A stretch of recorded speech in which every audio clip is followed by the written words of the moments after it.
Hi, my name is Dana Sardano, and this is the Ubuntu Room. And I've got to tell you how excited I am today. I'm looking around, the energy in this room. I'm not going to lie, I'm sweating a little bit. It is just so incredible, and it's so warm, and there's so much love, and I'm just so happy to be here. But let me tell you a little bit about the Ubuntu Room. The Ubuntu Room is a place where we discuss all things personal empowerment, all things spiritual development, and everything that falls in between. It's a place where we recognize that the power is in our hands to create the lives that we desire. And personal empowerment and spiritual development are very much intertwined. And every one of us on our journeys of self-discovery falls somewhere on that spectrum. And my hope is by having these conversations, maybe I'll meet you where you fall and assist you along the way. Excuse me. It was right here the whole time. Today, super excited. Today, we are going to talk about spiritual gifts. Now, I have a plan, and I can't even tell you, I'm coming out of my skin with excitement, but the next few segments that I do, we are going to identify the intuitive, the individual spiritual gifts. Like I call them the clairs, clairvoyance, clairsentience, claircognizance, so on and so forth. But today, I just want to do a little introduction to why it's important that we understand the clairs. So it all starts with our personal GPS, our navigation system. Now, as you know, everything is energy. And we, as humans, we read, we interpret, we manipulate, we navigate this energy. And we do it with our GPS. Our first component of our GPS is our emotional guidance. Oh my God, it tells us everything. Something makes me happy, ooh, do more things like that. Something makes me angry, ooh, I may want to steer clear of that, and I may want to identify why that made me angry. Unfortunately, a lot of us, we become entrenched in those emotions, and we miss the messages beyond the emotion. And when we become entrenched, we sort of lose sight of the fact that that is a form of guidance. I have like a rule of thumb, and I'm not sure if you've heard it, but if you have an emotion, predominantly a negative emotion, that lasts more than 45 seconds to a minute, then you are choosing to perpetuate that emotion. Because that emotion, again, is a signal to kind of lead you in the actions of GPS, lead you to what's best for you. So I'm going to table that. I can answer questions. We could talk about it in future segments, but I got a timer here. I want to be able to talk about the things I want to talk about. But the second component to our GPS is our physical guidance. And our physical guidance, our body is talking to us all the time. You get a knot in your stomach. Ooh, you need to look at that. I'm laughing. That's joy escaping the body.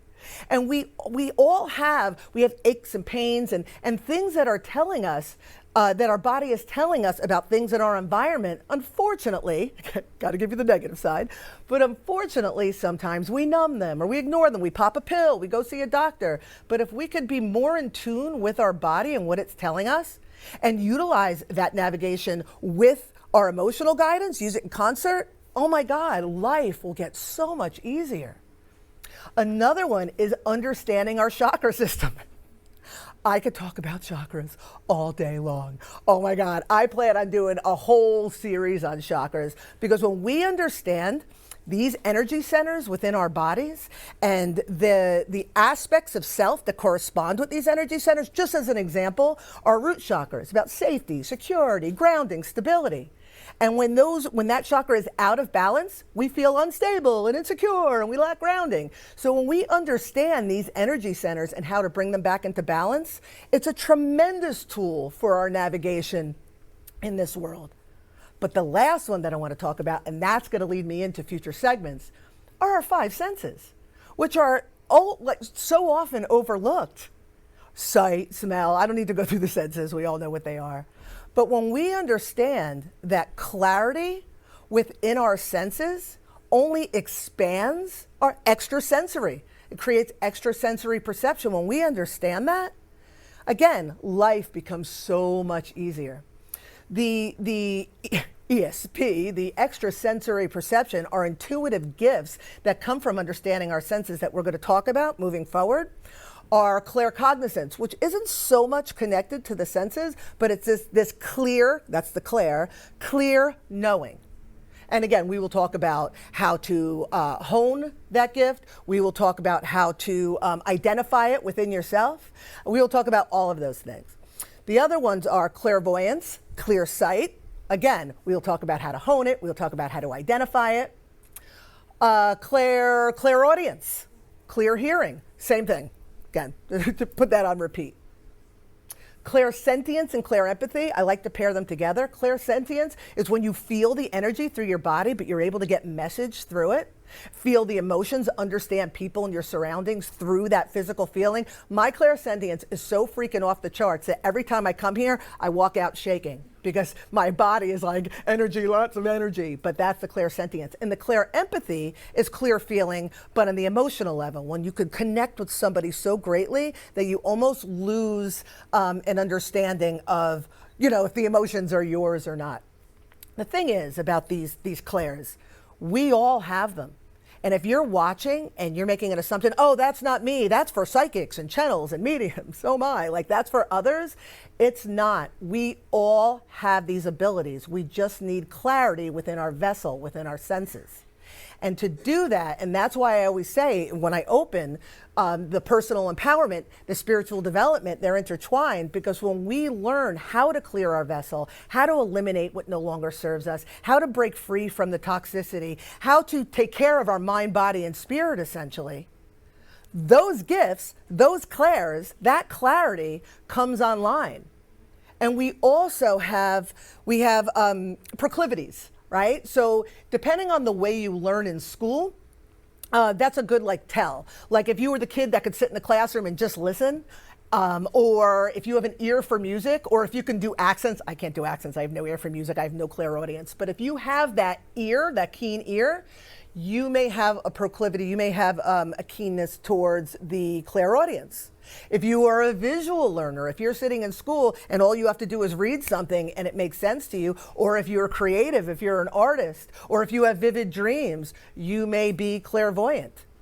So when you start to understand yourself, and again, that's about clearing out the vessel, knowing thyself, you will understand your clairs. When you understand that your emotional guidance is to assist you and not hinder you, life will become a lot easier. When you start paying attention to your body and stop numbing it and stop distracting yourself, again, life will become a lot easier. So that's why we're here, and that's what I want to talk about. And like I said, the next few segments, we're going to talk about clairvoyance, one entire segment. In my third book of the 10 Rex trilogy, You've Cracked the Code, The Woo Is You, I have all sorts of open-ended questions that we're going to look into. We're going to talk to everybody, get a sense of who's what, and watch everybody's gifts grow together. So that's what we're going to do. I'm so looking forward to it, and thank you for joining me. And as always, Ubuntu.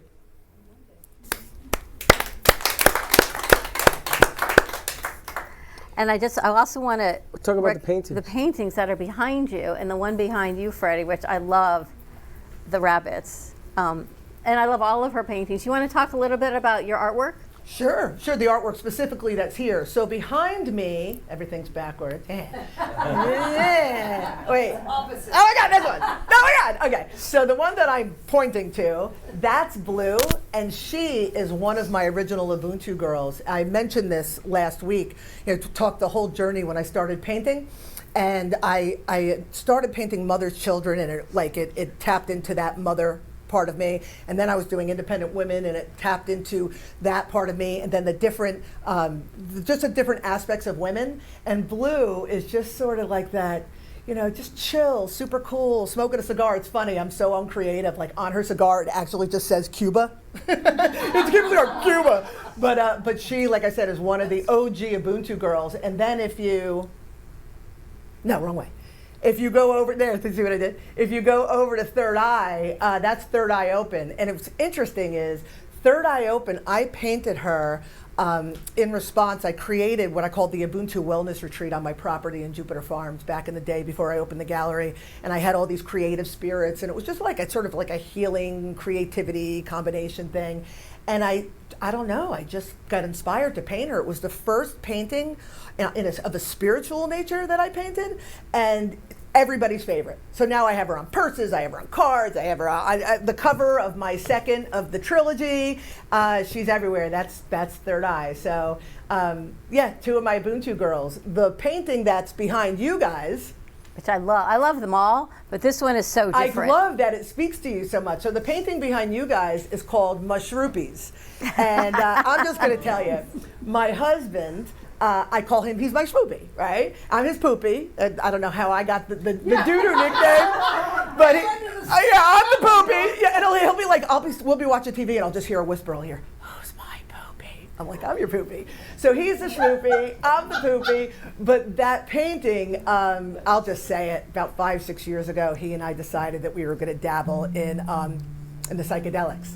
And we took some mushrooms, and we sent the kids to school, and we took some mushrooms on our property in Jupiter Farms, and we sat on this blanket, and we just it was beautiful out in nature, and we just watched the world come alive. But we were on, like, the blanket, like we were treating it like the rest of the land was lava. We're like, we were tripping. And we were sitting there, and I went into this world with my eyes closed of all this orange imagery, and he went into this blue world. So after I became inspired to paint, the orange bunny is me, the blue bunny is him, and we're under the umbrella of this beautiful mushroom on our beautiful day. I don't know if I shared too much, but there it is. Mushroom. Sounds like a magic mushroom story. Oh, it was really beautiful. It was really beautiful, but you can see it. I mean, Dawn feels it. Dawn feels it in the painting, so, I just feel the love in that painting and the sweetness and the just poopiness. Now you know the real thing. I know, she told me. But it's just about love, and they got their eyes closed, and it's like in this amazing moment of just the two of you. And that's what it was. That's what it was.